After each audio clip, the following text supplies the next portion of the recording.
بسم الله الرحمن الرحيم. الحمد لله رب العالمين والعاقبة للمتقين والصلاة والسلام على سيد الأنبياء والمرسلين محمد بن عبد الله الأمين وعلى آله وأصحابه أجمعين. أما بعد، فقد قال الله تبارك وتعالى في كتابه المجيد: أعوذ بالله من الشيطان الرجيم، بسم الله الرحمن الرحيم. فانكحوا ما طاب لكم من النساء مثنى وثلاث ورباع، فإن خفتم ألا تعدلوا فواحدة أو ما ملكت أيمانكم ذلك أدنى ألا تعولوا. وعن عائشة رضي الله تعالى عنها قالت: قال النبي صلى الله عليه وسلم: إن أعظم النكاح بركة أيسره مؤنة. صدق الله العظيم وصدق رسوله النبي الكريم ونحن على ذلك لمن الشاهدين والشاكرين والحمد لله رب العالمین. بزرگان محترم اور میرے عزیز نوجوان بھائیوں، آج اردو مہینے کے اعتبار سے جمادی الاول کی 16 تاریخ ہے اور انگریزی مہینے کے اعتبار سے 1 دسمبر ہے. انگریزی مہینے کے اعتبار سے جو یہ 3 مہینے ہیں، نومبر، دسمبر اور جنوری، یہ ہمارے اطراف میں، ہمارے دیار میں، ہمارے ملک اور ہمارے شہر میں شادیوں اور نکاح کے مہینے سمجھے جاتے ہیں. ان 3 مہینوں میں اتنی کثرت سے نکاح ہوتے ہیں کہ ان کے علاوہ جو 9 مہینے ہیں ان کے اندر اتنی کثرت سے نکاح نہیں ہوتے. تو چونکہ ہم شادیوں کے مہینے میں چل رہے ہیں، شادیوں کے موسم میں چل رہے ہیں، تو اسی کے مناسبت سے آپ حضرات کے سامنے کچھ بات کرنے چلا ہوں. اللہ رب العزت کا بہت بڑا احسان، بہت بڑا کرم ہے کہ اللہ رب العزت نے ہمیں ایمان کی دولت عطا فرمائی. یہ اللہ تعالیٰ کا بہت بڑا احسان ہے کہ اللہ تعالیٰ نے ہمیں مسلمان گھرانے میں پیدا فرمایا. ہم مسلمانوں اور غیر مسلم یہ دونوں ہی طبقے ایسے ہیں جن میں شادیوں اور نکاح کا رواج پایا جاتا ہے. اگرچہ ایک طبقہ ایسا بھی ہے جو اپنی زندگی میں شادی نہیں کرتا، بلکہ ریلیشن شپ اور بغیر نکاح کے، بغیر کسی کورٹ میرج اور بغیر کسی عقد کے اپنی زندگی کو جو ہے زنا کے ذریعے گزارتا ہے. لیکن پھر بھی دنیا کا ایک بہت بڑا طبقہ ایسا ہے جو اپنی زندگی میں نکاح کرتا ہے، اپنے زندگی کے ایک مرحلے پر پہنچ کر، اپنی عمر کے ایک اسٹیج پر پہنچ کر نکاح کرتا ہے اور اپنی زندگی کو اپنے بیوی اور اپنے بچوں کے ساتھ گزارتا ہے. تو یہ اللہ تبارک و تعالیٰ کا بہت بڑا احسان ہے. اس کائنات کا جو سب سے پہلا نکاح ہے، اس کائنات اور اس روئے زمین پر جو سب سے پہلا نکاح ہوا، اللہ تبارک و تعالیٰ نے اس نکاح کو اس زمین پر نہیں بلکہ آسمانوں پر پڑھایا. وہ نکاح اس زمین پر نہیں ہوا بلکہ عرش پر منعقد ہوا، اور اس کے پڑھانے والے خود اللہ تبارک و تعالیٰ ہیں، اور جس کے دلہا حضرت آدم علیہ السلام ہے. اللہ تبارک و تعالیٰ قرآن کریم میں ارشاد فرماتے ہیں: یا آدم اسکن انت وزوجک الجنہ. اے آدم، آپ اور آپ کی بیوی، آپ کی زوجہ جنت کو اپنا ٹھکانہ بنائے. اور اللہ تعالیٰ کے یہاں تو کن فیکون کا معاملہ ہے.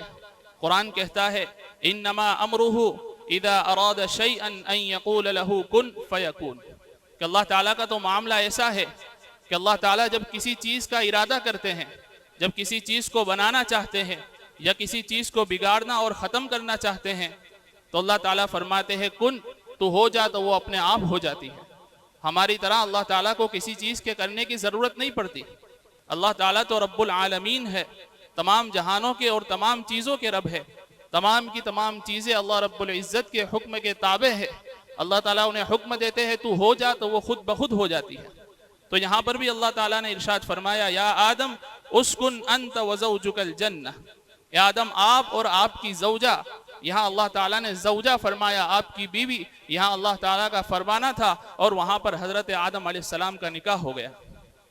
جب اللہ تعالیٰ نے حضرت آدم علیہ السلام اور حضرت حوا کا نکاح فرما دیا اور فرمایا کہ آپ جنت میں رہیں، تو یہ سوال پیدا ہوتا ہے کہ اس وقت مہر کیا تھا؟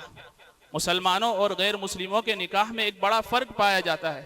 مسلمانوں کے یہاں نکاح کے وقت خطبہ بھی پایا جاتا ہے، نکاح کے وقت گواہوں کا موجود ہونا بھی ضروری ہے، نکاح کے وقت حق کے مہر بھی ضروری ہے، اور نکاح کے بعد ولیمہ بھی کیا جاتا ہے۔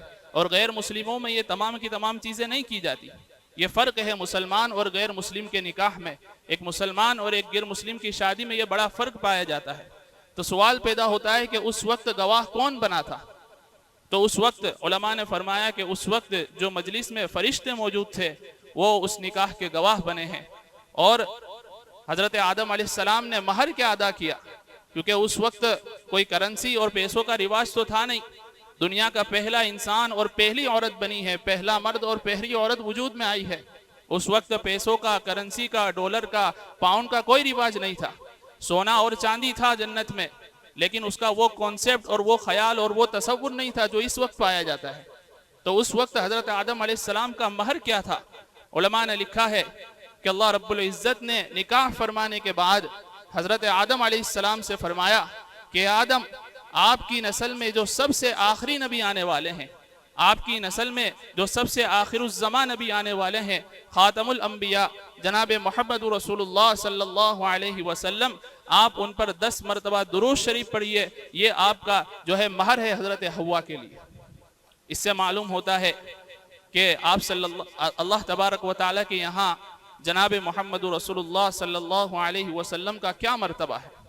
ابھی آپ صلی اللہ علیہ وسلم وجود میں نہیں آئے ہیں، ابھی آپ صلی اللہ علیہ وسلم کی پیدائش نہیں ہوئی ہے، بلکہ ابھی تو سب سے پہلے نبی آئے ہیں، اور ان کو بھی دنیا میں نہیں بھیجا گیا بلکہ ابھی آسمانوں پر ہے، اور اللہ تعالیٰ فرما رہے ہیں کہ آخری نبی پر 10 مرتبہ درود پڑھ لیجئے، یہ آپ کا مہر ہے حضرت حوا کے لیے۔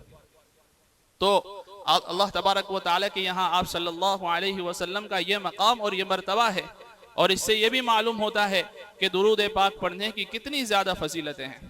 ابھی اللہ تعالیٰ نے آپ کو آنکھیں دی ہے، اللہ تعالیٰ نے کان دیے ہیں، اللہ تعالیٰ نے زبان دی ہے، کانوں کے ذریعے آپ میری باتوں کو سن رہے ہیں، آنکھوں کے ذریعے آپ مجھے دیکھ رہے ہیں، میرے اشارے کو دیکھ رہے ہیں، لیکن ابھی جو آپ کی زبان ہے یہ بالکل فارغ بیٹھی ہوئی ہے، آپ کی زبان جو ہے بالکل فری ہے۔ تو میں آپ سے گزارش کرتا ہوں کہ جتنی دیر میں آپ حضرات کے سامنے بات کروں، آنکھوں سے آپ سن رہے ہیں، کانوں سے آپ سن رہے ہیں، آنکھوں سے دیکھ رہے ہیں، تو اپنی زبان سے درود پاک کا ورد کرتے رہیے۔ یہ تجربہ ہے، اس مسجد میں ہر جمعہ میں آدھا گھنٹہ 25 منٹ بات ہوتی ہے۔ اگر انسان اس 25 منٹ میں یہ اہتمام کر لے کہ شروع سے آ جائے اور اپنی زبان پر آپ صلی اللہ علیہ وسلم کے درود کا ورد کرتا رہے، اگر مختصر سا درود شریف پڑھتا ہے صلی اللہ علیہ وسلم اللہم صلی علی محمد، تو آرام سے اس 25 منٹ آدھا گھنٹے میں 400-500 مرتبہ درود شریف پڑھا جا سکتا ہے۔ تو آپ حضرات درود پاک کا ورد جاری رکھیے اور میری باتوں کو سنتے رہیے۔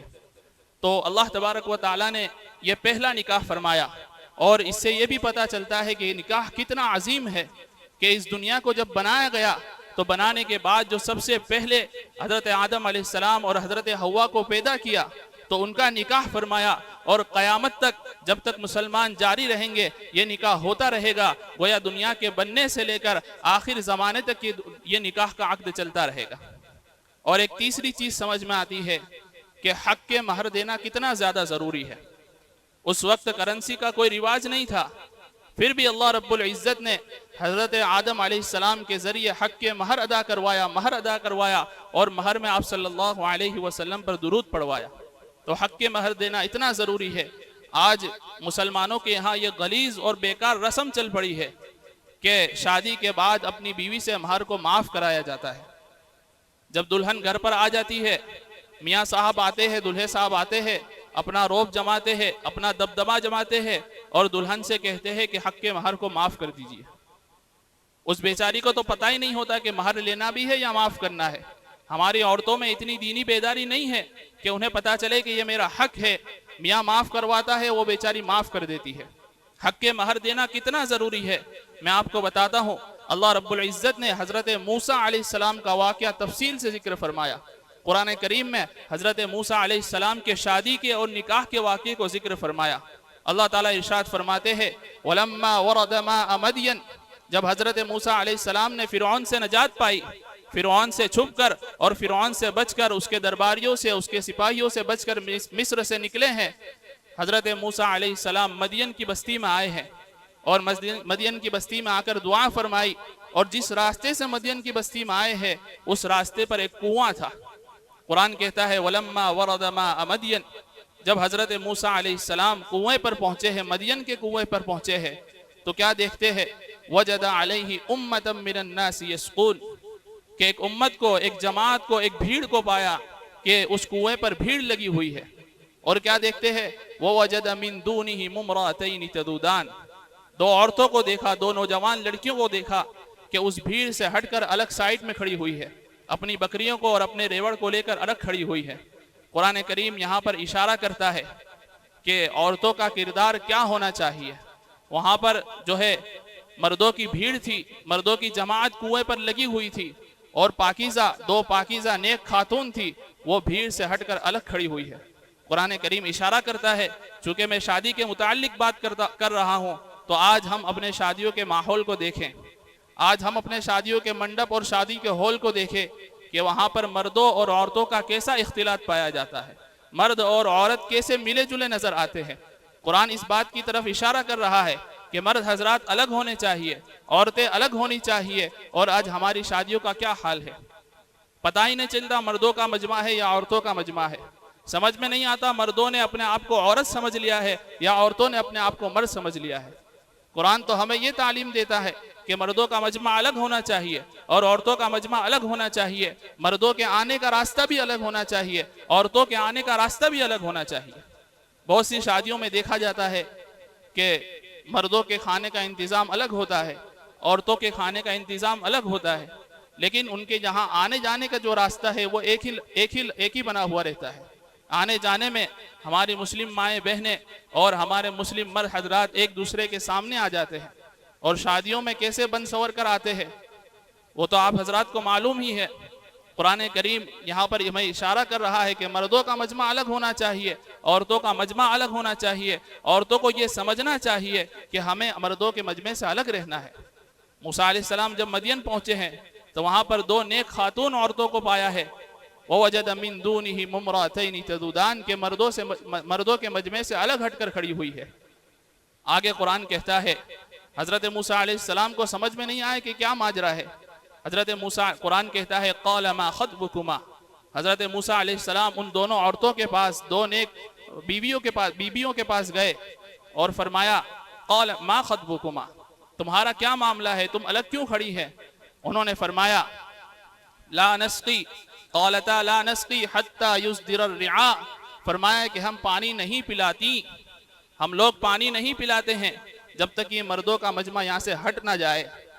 اور فرمایا کہ تمہارے گھر میں کوئی مرد نہیں، تو فرمایا وہ ابونا شیخ کبیر، فرمایا کہ ہمارے ایک والد ہے جو بوڑھے ہیں، جو اس بات کی طاقت نہیں رکھتے کہ وہ آ کر پانی لے سکے اور پانی بھر سکے اور چوپایوں کو پانی پلا سکے، اس لیے ہم آئی ہیں اور ہم مردوں کے مجمع سے الگ ہٹ کر کھڑی ہوئی ہیں، وہ مرد حضرات پانی پلا کر جائیں گے، پھر ہم اس جگہ پر پانی پلائیں گے۔ اتفاق یہ ہوا کہ ابھی حضرت موسیٰ علیہ السلام ان سے بات چیت کر رہے ہیں اور قوم نے پانی پلا دیا، اور پانی پلانے کے بعد اس کنویں پر اس کا ڈھکن اور اس کا پتھر رکھ دیا، جو پتھر بڑا پتھر تھا جس کو 5-7 آدمی مل کر ہٹایا کرتے تھے۔ اس قوم نے اپنا پانی بھرنے کے بعد، پانی پلانے کے بعد اس کنویں پر پتھر رکھ دیا۔ ابھی یہ لوگ باتیں کر رہے ہیں، جب وہ دونوں لڑکیوں نے، دو نوجوان عورتوں نے دیکھا تو فرمایا کہ وابونا شیخ کبیر، ہمارے والد بھی بوڑھے ہیں، اب ہمیں کون پانی پلائے گا؟ حضرت موسیٰ علیہ السلام نے اس پتھر کو جو 5-7 آدمی مل کر اٹھایا کرتے تھے، حضرت موسیٰ علیہ السلام نے تنہا اس پتھر کو الگ کر دیا، اس پتھر کو اٹھا کر سائڈ پر رکھ دیا۔ اللہ تعالیٰ نے ایسی طاقت دی تھی، وقت کے پیغمبر تھے اور وقت کے پیغمبر کی طاقت، اور پھر حضرت موسیٰ علیہ السلام جیسے پیغمبر جن کا تو نام ہی کافی ہے۔ اللہ تعالیٰ اسی واقعے کے ایک رکوع کے پہلے ارشاد فرماتے ہیں فَوَكَسَهُ مُوسَى فَقَضَى عَلَيْهِ، موسیٰ علیہ السلام کی قوم میں 2 آدمی جھگڑ رہے تھے، حضرت موسیٰ علیہ السلام صلح کرانے گئے، حضرت موسیٰ علیہ السلام نے تنبیہ کے لیے، سرزنش کے لیے، ہلکی مار کے لیے ایک گھونسا مارا، صرف ایک ہاتھ مارا تھا، اللہ تعالیٰ فرماتے ہیں فقضا علیہ، اس کی وہیں موت آ گئی۔ اللہ تعالیٰ نے ایسی طاقت حضرت موسیٰ علیہ السلام کو عطا فرمائی تھی۔ تو یہاں پر حضرت موسیٰ علیہ السلام نے اس پتھر کو تنے تنہا اکیلا اٹھا کر الگ رکھا اور ان دونوں عورتوں کو پانی پلایا، اور حضرت موسیٰ علیہ السلام نے ان دونوں کو پانی پلا کر ایک درخت کے سائے میں ایک سائے میں آ کر بیٹھے ہیں، اور اللہ تعالیٰ سے دعا فرمائی، قال رب انی لما انزلت الی من خیر فقیر۔ بڑی ہی پیاری اور بڑی جامع دعا ہے۔ حضرت موسیٰ علیہ السلام اللہ تعالیٰ سے دعا مانگ رہے ہیں، اے اللہ آپ میری طرف جو بھی خیر نازل کرے، آپ مجھے جو بھی خیر عطا فرمائے، میں اس کا فقیر ہوں، میں اس کا محتاج ہوں۔ بڑی ہی جامع دعا ہے۔ اللہ رب العزت نے اس دعا کے نتیجے میں موسیٰ علیہ السلام کو رہنے کا ٹھکانہ بھی عطا کیا، موسیٰ علیہ السلام کی شادی بھی کروائی، اور موسیٰ علیہ السلام کے رزق کا انتظام بھی فرمایا۔ بڑی ہی جامع دعا ہے۔ جو حضرات رزق کی لائن سے پریشان ہو، جو شادی کی لائن سے پریشان ہو، جو گھر بار کی لائن سے پریشان ہو، انہیں چاہیے کہ یہ دعا پڑھے، رب انی لما انزلت الی من خیر فقیر۔ اے اللہ آپ میری طرف جو بھی خیر نازل فرمائے، میں اس عطا کرے مجھے، میں اس کا محتاج اور اس کا فقیر ہوں۔ جب حضرت موسیٰ علیہ السلام نے یہ دعا مانگی ہے، ان میں سے ایک عورت اور ایک لڑکی چلتی ہوئی آئی ہے۔ قرآن کہتا ہے فجاءتہ احداہما تمشی علی استحیاء، کہ ان میں سے ایک لڑکی آئی ہے، اور قرآن نقشہ کھینچ رہا ہے کہ وہ لڑکی کیسے چلتی ہوئی آئی ہے۔ فرمایا تمشی علی استحیاء، حیا اور پاک دامنی کے طریقے پر چلتی ہوئی آئی ہے، اپنے آپ کو ڈھانکے ہوئے، اپنی اوڑھنی کو، اپنے برقعے کو اپنے اوپر ڈھانکے ہوئے آئی ہے۔ قرآن کریم اشارہ کر رہا ہے عورتوں کے چلنے کا انداز کیسا ہونا چاہیے۔ آج ہمارے معاشرے میں ہماری مائیں اور بہنیں کس طریقے پر چلتی ہے، بغیر پردے کے، بغیر اوڑھنی کے۔ ہمارے معاشرے میں ہماری بچیوں کو، ہماری بہنوں کو دیکھا جا رہا ہے جو 10 سال کی ہے، 12 سال کی، 15 سال کی ہو چکی ہے، اور بغیر اوڑھنے کے، بغیر رومالی کے گھروں سے نکلتی ہے، بغیر برقعے کے رومال سے گھروں سے نکلتی ہے۔ اور کیسے کپڑے پہنتی ہے؟ کبھی تو بالکل چست کپڑے ہوتے ہیں، کبھی تو بغیر آستین کے کپڑے ہوتے ہیں، کبھی تو ان کے جو پائجامے ہیں اور اسکرٹ اتنی چھوٹی ہوتی ہے کہ ان کا پورا پورا پاؤں نظر آتا ہے۔ قرآن کریم کہہ رہا ہے کہ عورتیں چلے تو کیسے چلے؟ تمشی علی استحیاء، حیا اور پاک دامنی کے طریقے پر چلے۔ دوسری جگہ اللہ تعالیٰ نے ارشاد فرمایا قل للمؤمنات یغضضن من ابصارهن ويحفظن فروجهن ولا يبدين زینتهن الا ما ظهر منها وليضربن بخمرهن على جيوبهن۔ اللہ تعالیٰ ارشاد فرماتے ہیں کہ نبی جی مومن عورتوں سے کہہ دیجئے کہ اپنی نظروں کو نیچی رکھے، اپنی نظروں کو جھکائے رکھے، اور فرمایا کہ اپنی زینت کی جگہوں کو، اپنی خوبصورتی کو، اپنے جمال کو اور اپنے حسن کو لوگوں کے سامنے ظاہر نہ کرے۔ تو پھر کیسے چلے؟ فرمایا وَلْيَضْرِبْنَ بِخُمُرِهِنَّ عَلَى جُيُوبِهِنَّ، کہ اپنی اوڑھنی کو، اپنی چادر کو، اپنے برقعے کو اپنے اوپر ڈھانکے رہے۔ یہ آج ہماری عورتیں اس کے بالکل خلاف کر رہی ہے۔ ایسا معلوم ہوتا ہے کہ یہ آیت ان کے لیے نازل ہی نہیں ہوئی ہے۔ بہرحال جب حضرت موسیٰ علیہ السلام کے پاس وہ چلتی ہوئی آئی، وہ نیک اور پاک دامن عورت چلتی ہوئی آئی، فرمایا ان ابی یدعوک لیجزیک اجر ما سقیت لنا۔ فرمایا کہ میرے والد آپ کو بلا رہے ہیں۔ ان کے والد کون؟ ان کے والد بھی وقت کے پیغمبر، ان کے والد بھی مدین کے پیغمبر حضرت شعیب علیہ السلام۔ ان کی لڑکی تھی، وہ دونوں لڑکیاں حضرت شعیب علیہ السلام پیغمبر کی لڑکی تھی۔ حضرت شعیب علیہ السلام نے ان کو بلوایا۔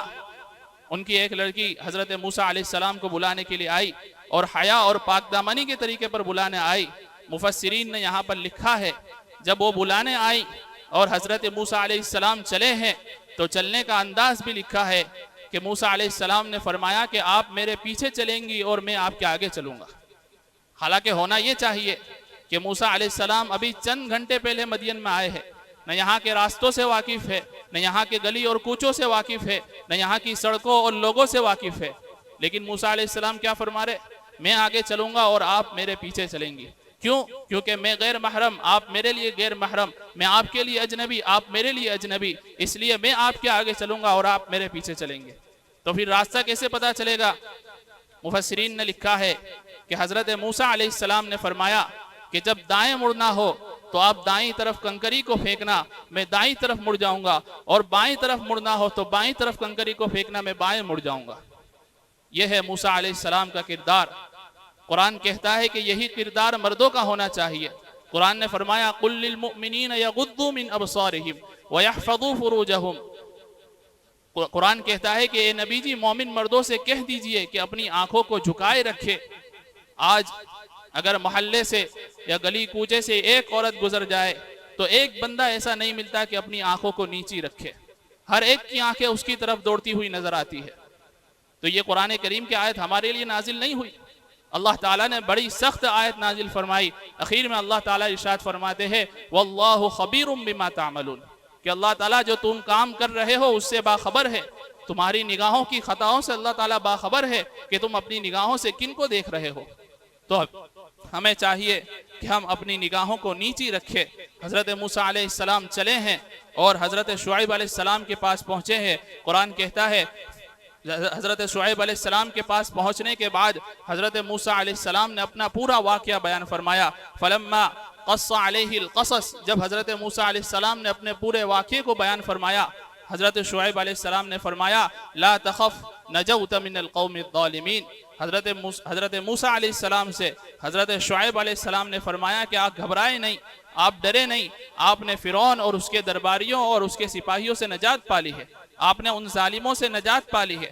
فرعون کا جو زور ہے وہ مصر میں چلتا ہے، یہاں پر اس کی حکومت نہیں چلتی، آپ یہاں پر اطمینان اور آرام سے رہیے۔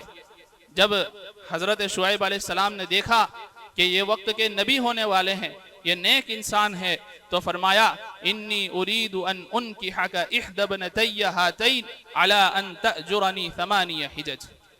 حضرت شعیب علیہ السلام نے جب حضرت موسیٰ علیہ السلام کے کردار کو دیکھا، آپ کی نیک سیرت کو دیکھا، تو حضرت شعیب فرما رہے ہیں کہ میں اپنی ایک بیٹی کا نکاح آپ سے کرنا چاہتا ہوں۔ ابھی تو آئے ہیں، نہ مال و دولت ہے، نہ کوئی اسباب ہے، نہ کوئی ان کے پیچھے کوئی کھڑا ہونے والا ہے، ایسی بے سر و سامانی کے حالت میں حضرت شعیب علیہ السلام فرما رہے ہیں کہ میں اپنی ایک بیٹی کا نکاح آپ سے کرنا چاہتا ہوں۔ یہ امت کو سبق ہے۔ اللہ تبارک و تعالیٰ امت کو کہنا چاہ رہے ہیں کہ جب اپنی بیٹی کا نکاح کرو تو مال و دولت کو نہ دیکھو، پاور کو نہ دیکھو، بلکہ اگر لڑکے میں دیکھنا ہے تو کیا دیکھو؟ اس کی دینداری دیکھو، اس کی نیک سیرت دیکھو۔ حضرت موسیٰ علیہ السلام سے فرمایا کہ میں اپنی ایک بیٹی کا نکاح کرنا چاہتا ہوں، اور آگے کیا فرمایا؟ علی ان تأجرنی 8 حجج۔ حق مہر کیا ہوگا؟ شادی میں مہر دینا ضروری ہے۔ فرمایا مہر کیا ہوگا؟ اسی کے وجہ سے میں نے آپ کو پورا واقعہ بیان فرمایا کہ آج ہمارے معاشرے میں حق مہر کو معاف کرنے کی غلیظ رسم چل پڑی ہے۔